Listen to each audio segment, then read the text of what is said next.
but nínú mọ̀ tó tún kó sínú eléyìí ó ní alkahana ó ní kahina fulanun lah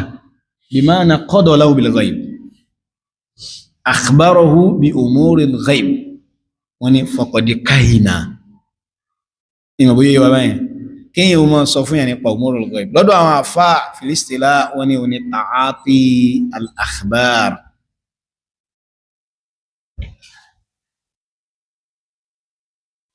ta'ati al-akhbar kíyàn ó máa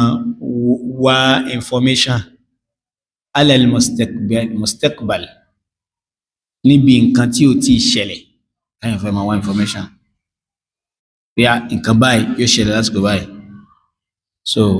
kó máa wá ọ̀nà tí yóò fi rí information lórí ẹ tí ó máa sọ fún nípa ọ̀la eléyìí ó kufrun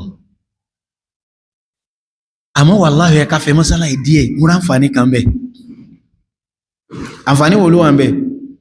al-Imam al-Bukhari rahimahullah fi sahih wọ́n mú hadith kan wá tó jẹ́ ká mọ̀ pé Imam Ànábì ti sọ̀rọ̀ àwọn ọlọ́sàn yìí ti pẹ́ hadith Aisha radiyallahu anha ọ̀sán yìí kátó débẹ̀ yẹn Ibn Abbas radiyallahu anhu fi Sahih Bukhari náà ni o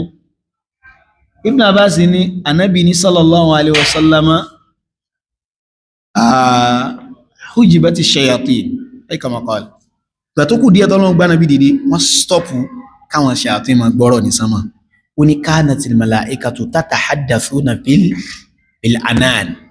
àwọn màláíkà máa ń bọ́ síbi sahab ibi tí kúrúkúrú òjò wà yẹn wọ́n máa sọ̀rọ̀ min amurin udiya fi sama ọ̀rọ̀ tí wọ́n ti yanjú ní sánmà táwọn tí tọ́lọ́n tí wá ní ká sọ fáwọn bọ̀ tí ó ti ṣẹlẹ̀ lọ́dọ̀ tiwa àwọn màláíkà wa máa sọ láàrin ara wọn wa yakhtatifuha ash-shayatin àwọn shayatin wa máa jígbọ́ thumma yaziduna ala dhalika mi'ata kadhibatin wọ́n wà wá irọ́ 100 ọzọmọ àmọ́ kó tó kẹ̀yẹ̀ Ibn Abbas ní nígbà t'Ọlọ́run wá fẹ́ sọ Kùránì kalẹ̀ fa hujibat wọ́n jẹ́ wọ́n débẹ̀ mọ́ wọ́n máa ń lẹ ṣúhùm kí ní mọ́ wọn o ní Ọlọ́run sọ́nù Suratu Jinn pé wa anna lamasna as-samaa fawajadnahu muli'at haraban shadidan wa shuhuba ibi tá ti mọ́ jókòó tẹ́lẹ̀ kunna naq'udu minha maq'ida lis-sam' àmọ́ gómi tá mọ́ gbọ́ information tí ó ṣẹlẹ̀ láyé tí ó ẹmọ́ gbọ́ o àmọ́ fi gbọ́ tí ó ṣẹlẹ̀ láyé wa man yastami' al-ana yajid lahu shihaban wọ́n lẹ́mọ́ tí ò ní yẹ ohun gẹ́gẹ́ ní wà àwọn mọ̀lẹ́kà ní lẹ́mọ́ ó kù years tí wọ́n gbé Ànábì dìde Ọlọ́run ti kọ́kọ́ sọ àwọn mọ̀lẹ́kà sí sánmà o lè mọ̀ pé tó fẹ́ sọ̀kalẹ̀ yìí serious ẹnìkan kan gbọ́dọ̀ gbọ́n kankan parẹ̀ rí wọn gbọ́dọ̀ jígbọ́rí tó bá jígbọ́rí nígbà t'Ọlọ́run challenge wọn yẹn pé wa in kuntum fi raybin mimma nazzalna ala abdina fa'tu bi suratin wọ́n láwọn ti gbọ́rí láìláì gbọ́dọ̀ gbọ́rí asọ́nà sì fún wọ́n lẹ́ láwọn àsìkò yẹn kama gbọ́ wọn nígbà tí wọ́n ní president mọ̀ tán wá kó ìbọn sí títì báwọn mọ̀lẹ́kà ṣe dúdú nìyẹn ẹwú bí Kùránì ṣe ń bá dìísìn lọ kò sì tàṣẹ́ Ibn Abbas ní fàjí ila qawm wọ́n á báwọn èèyàn wọn náà sọ pé Wallahi mun'ina minas sama wọn mọ̀ jáde sánmà mọ́ wọ́n ní ni wọ́n sọ pé wa anna la nadri asharrun urida biman fil ardi am arada bihim rabbuhum rashada àwọn tó lẹ́ experience ni wọ́n ní nǹkan méjì ni máa ń ṣẹlẹ̀ o tọ́lọ́n bá fẹ́ pa ayé rẹ̀ ìmọ̀ síbẹ̀ náà tó bá sì fẹ́ dánrán òjíṣẹ́ mi wáyé ìmọ̀ ṣe bẹ́ wọn wá ní famshu fil ard ẹ lọ wáyìn tó ṣẹlẹ̀ wá nínú méjèèjì Imam Bukhari mú àdísì wá ní báàbù salatil fajiri wípé a máa ká fajiri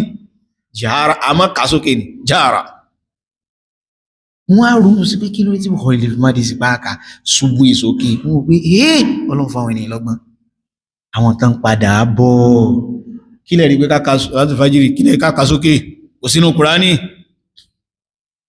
àwọn mọ̀ pé wọ́n ronú fẹ́sìn púpọ̀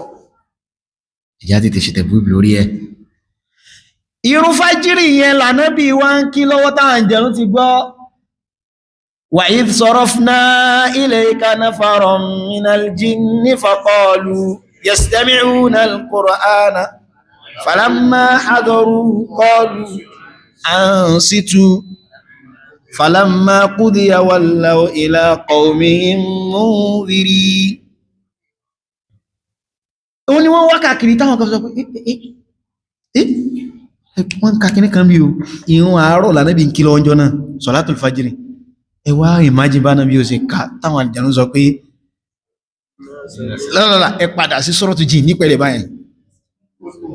Qul uhiya ilayya annahu istama'a nafarun minal jinni faqalu inna sami'na qur'anan ajaba. bóòlù ànábì ṣe kàtí fi ń jẹ́ àjàbá gbígbọ́ rẹ̀ lásán yahdi ila rushdi fa amanna bi. ojú ẹsẹ̀ láwọn pé walan nushrika bi rabbina. ẹgbọ́ nígbà táwọn náà gbọ́ tán mò fáwọn èèyàn wọn lẹ̀. anybody ò ṣẹbọ́ mi mọ́ o ànábì ti dé o àwọn àjẹ̀nú padà lọ bá àwọn èèyàn wọn. oníwàlá kọlu ya ẹ padà sínú àkọ́bọ̀n ya qawmana inna sami'na kitaban unzila min ba'di Musa. àwọn afáàtù ní ẹdún mẹ́ọ̀ a jẹ́ pé wọn mọ̀ Ìsá. òótọ́ ni àwọn kan ní wọ́n rán sí ní Jerusalem kìí ṣe ilẹ̀ alamin. ẹ padà sínú suratu Saf first page lókè. وإذ قال عيسى ابن مريم يا بني إسرائيل إني رسول الله إليكم. خلاص. yóò bí Kùránì ṣe dídí ara wọn hadisi ò sì tà sí ẹ̀.